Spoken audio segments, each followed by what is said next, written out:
Շնորհակալ եմ ազգային ժողովի մեծարգո նախագահ, հարգելի գործընկերներ, նախ իմ շնորհակալությունն եմ ուզում հայտնել քաղաքացիական պայմանագիր խմբակցությանը այս պաշտոնում ինձ առաջադրելու համար, սա ինձ համար մեծ պատիվ է, բայց նախ եւ առաջ շատ մեծ պատասխանատվություն է, հաշվի առնելով, որ պետական իրավական հարցերի մշտական հանձնաժողովը ազգային ժողովի ըստ էության ամենածանրաբեռնվածն է եւ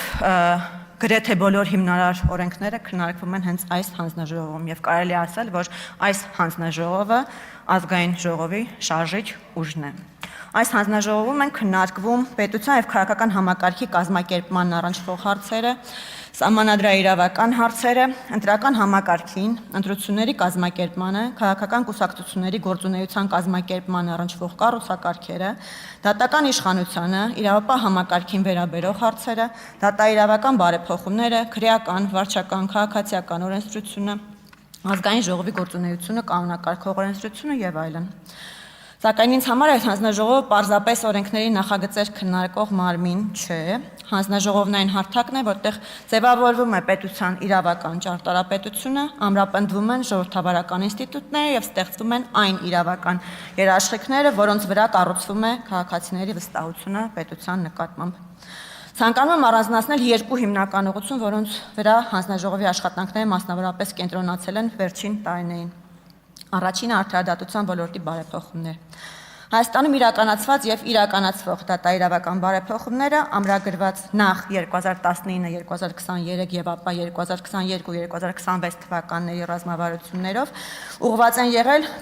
անկախ, արդյունավետ եւ հաշվետու դատական համակարգի ձևավորմանը։ Այս ուղղությամբ ահռելի աշխատանք է կատարվել այդ թվում հանձնաժողովի կողմից, սակայն պետք է արձանագրել, որ առկա են ինչպես օբյեկտիվ, այնպես էլ համակարգային խնդիրներ, դատական վարույթների տևողություն, դատարանների ծանրաբեռնվածություն, դատական ակտերի կանխատեսելիության հարցեր։ Եվ սրանք խնդիրներ են, որոնց լուծման ուղղությամբ նույնպես ընդունվել են օրենսդրական կարգավորումներ, եւ դրանք բնականաբար շարունակական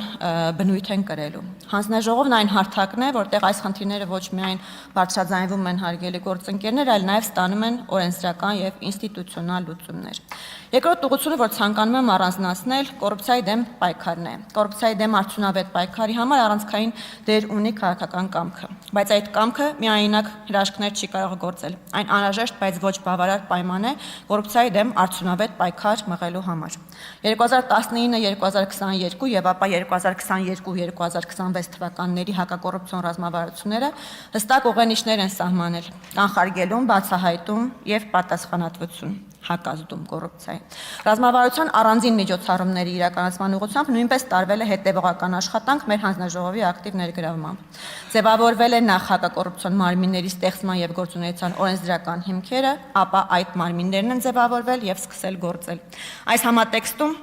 հանձնաժողովի առաջնահերթություններից է հակակոռուպցիոն մարմինների գործունեության մշտադիտարկումը, օրենքների կիրառման արդյունավետության գնահատումը եւ անհրաժեշտության դեպքում արագ արձագանքող օրենսդրական փոփոխությունների նախաձեռնումը։ Այս շրջանակներում է նաեւ, որ գործընկերներիս հետ համատեղ մշակել են օրենսդրական փոփոխություններ, որոնցով հակակոռուպցիոն կոմիտեին, քննչական կոմիտեին, կոռուպցիայի կանխարգելման հանձնաժողովին, հաշվետու ենք դարձրել ազգային ժողովին եւ արդեն երկրորդ տարին է, ինչ այդ մարմիններից ստանում են եւ քննարկում նրանց գործունեության առնչվող տարեկան հաղորդումները։ Կոռուպցիայի դեմ պայքարի շրջանակներում մեր կողմից քննարկված եւ ընդունված կարևորագույն օրենքներից եմ համարում ապօրինի ծագում ունեցող գույքի բռնագանձման մասին օրենքը, որն արդեն գործում է եւ տալիս է իր արդյունքները, թեպետ դանդաղ։ Իհարկե այդ օրենքի պրակտիկ կիրառման ընթացքում վերհանված խնդիրները, ինչպես նաև օրենքի վերաբերյալ սահմանադրական դատարանի կայացած որոշման մեջ արձանագրված դիրքորոշումները հասցեագրվել են եւ առաջիկայում կներկայացվեն ազգային ժողովին եւ մենք հնարավորություն կունենանք նաեւ այդ շրջանակներում քննարկել այս օրենքի արդյունավետությունը եւ կատարել դրանում անհրաժեշտ համապատասխան փոփոխություններ։ Հարգելի գործընկերներ, առաջիկայում պետական իրավական հարցերի մշտական հանձնաժողովի առանցքային անելիքներից մեկը պետք է լինի նոր սահմանադրության վերաբերյալ քննարկումների կազմակերպումը։ Անկախությունից ի վեր Հայաստանը հաղթարել է բազմաթիվ փորձություններ։ Մենք ունեցել ենք պատերազմներ, ներքաղաքական ճգնաժամեր, հեղափոխություն, պետական ինստիտուտների վերափոխման գործընթացներ, անվտանգության լրջագույն մարտահրավերներ։ Այս ամբողջ ճանապարհի ընթացքում ձևավորվել է մի իրողություն։ Հայաստանի Հանրապետություն քաղաքացին դարձել է մեր պետության իրական տերը։ 2018 թվականի ժողովրդավարական փոփոխությունները վերջնականապես ամրագրեցին այն սկզբունքը, որ իշխանության միակ աղբյուրը ժողովուրդն է եւ պետական համակարգի լեգիտիմությունը բխում է բացառապես քաղաքացիների ազատ կամ արտահայտությունից։ Սակայն ժողովրդավարական լեգիտիմության այդ գործընթացը պետք է ստանա նաև իր ամբողջական սահմանադրական արտահայտությունը։ Մենք պետք է ունենանք սահմանադրություն, որի հեղինակն իրականում ժողովուրդն է։ Սահմանադրություն, որի նկատմամբ հանրային վստահությունը այլևս կասկածի տակ չի դրվի։ Սահմանադրություն, որը կդառնա ոչ թե քաղաքական ուժերից որևէ մեկի, այլ Հայաստանի Հանրապետության քաղաքացիների ընդհանուր համաձայնության փաստաթուղթը։ Հենց այստեղ ես տեսնում եմ պետական իրավական հարցերի մշտական հանձնաժողովի գլխավոր առաքելությունը։ Հանձնաժողովը պետք է դառնա այն քաղաքական եւ մասնագիտական հարթակը, որտեղ կձևավորվեն Հայաստանի նոր սահմանադրական ապագայի հիմքերը։ Բայց մենք չենք կարող խոսել նոր սահմանության մասին առանց պատասխանելու մեկ հիմնարար հարցի. ինչ պետություն ենք կառուցում, ինչ պետություն ենք ուզում փոխանցել մեր երեխաներին, ինչ սկզբունքների վրա պետք է հիմնված լինի Հայաստանի Հանրապետության հաջորդ փուլը։ Պատասխանը կարծում եմ հստակ է, հարգելի գործընկերներ։ Մենք կառուցում ենք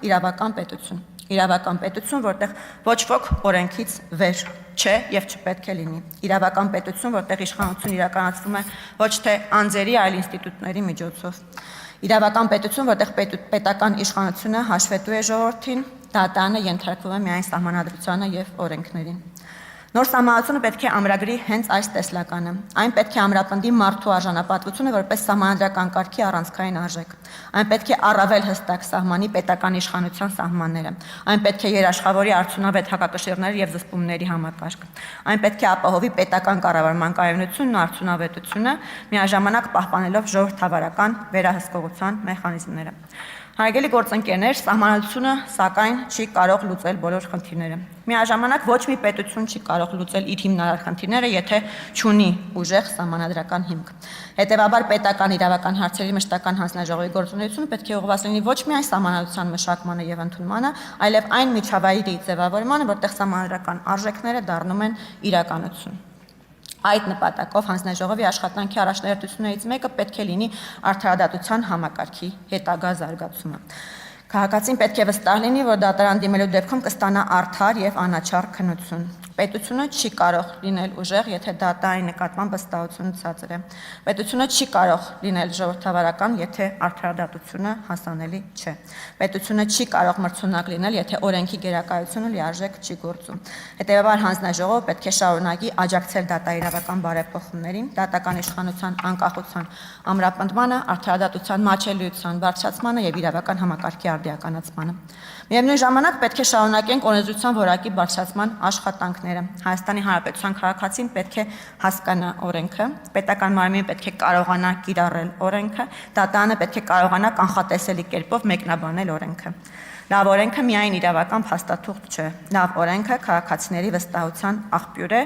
եւ հակառակը վատ օրենքը անվստահության աղբյուր։ Հետևաբար պետական իրավական հարցերի հանձնաժողովը պետք է դառնա բարձրորակ օրենսդրության մշակման եւ փորձաքննության կենտրոն։ Միաժամանակ նաեւ պետական իրավական հարցերի մշտական հանձնաժողովը պետք է իր օրենսդրական վերահսկողական գործառույթների շրջանակում նաեւ հետ օրենսդրական վերահսկողություն իրականացնի արդեն իսկ ընդունված օրենքների նկատմամբ եւ ստուգի արդյոք որքանով արդյունավետ են աշխատում այն օրենքները, որոնք որ ընդունվել են ազգային ժողովի կողմից։ Հարգելի գործընկերներ, լիովին գիտակցում եմ, որ պետական իրավական հարցերի մշտական հանձնաժողովի նախագահի պաշտոնը ոչ միայն վարչական եւ կազմակերպչական գործառույթներ իրականացնելու մասին է, այլ առանցքային դերակատարության Հայաստանի Հանրապետության իրավական համակարգի զարգացման, պետական ինստիտուտների ամրապնդման եւ հանրային վստահության բարձրացման գործում։ Եվ ձեր քվեին արժանանալու դեպքում աշխատելու եմ կառուցողական համագործակցություն ապահովելու շուրջ։ Բնականաբար պատրաստ եմ աշխատել բոլոր խմբակցությունների, բոլոր պատգամավորների հետ, անկախ քաղաքական դիրքորոշումներից, քանի որ իրավական պետության կայացումը վեր է կուսակցական շահերից։ Վստահ եմ, որ բավարար քաղաքական կամքի դրսևորման դեպքում միասին կարող ենք ապահովել հանձնաժողովի արդյունավետ աշխատանքը։ Այսքանով կսահմանափակվեմ, շնորհակալ եմ ուշադրության համար։ Եթե հարցեր ունեք, ենթադրում եմ, որ կունենաք, սիրով կպատասխանեմ։